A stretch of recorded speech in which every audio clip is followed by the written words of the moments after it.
KCRA3's Leanne Denyer spoke exclusively with the driver about what happened and how grateful he is to have been alone in the car without his children inside.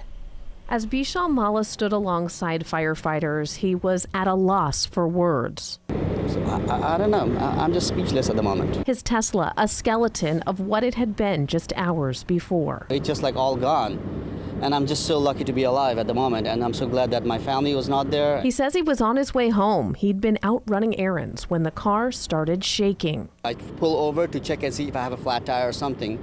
And the moment I opened the door, I saw smoke coming from the bottom. The smoke, he says, quickly turned into large flames. He recorded them on his cell phone as fire crews let the car burn. It's really difficult for firefighters to stand around and watch, whereas right now a lot of the research and studies say the best thing you can do is just let it burn. The issue with the electric vehicles is access to the batteries. The batteries are what are causing the enormous amount of heat buildup. The car is about to be towed away. The battalion chief says, though, that once it's gone, someone will have to keep watching it. They have to make sure that those batteries don't reignite. And even after it's towed to wherever tow yard is going to, a lot of times the tow yards will submerge the vehicle in water to keep those batteries from flaring back up several hours later and causing another fire. While Malla found his license plate burnt, his eyes kept going back to something else inside his vehicle, adding to the relief he was alone in the car at the time of the fire. If you notice, there are two baby seats still over there. I have a 1-year-old and 3-year-old. In Sacramento. And thought this would be safer for me. Leanne Denyer, KCRA 3 News.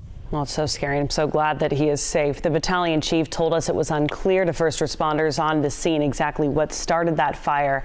We do know that Malla is working with his insurance company to try to figure out what's next. But again, he says he is so thankful that he and his family are safe tonight.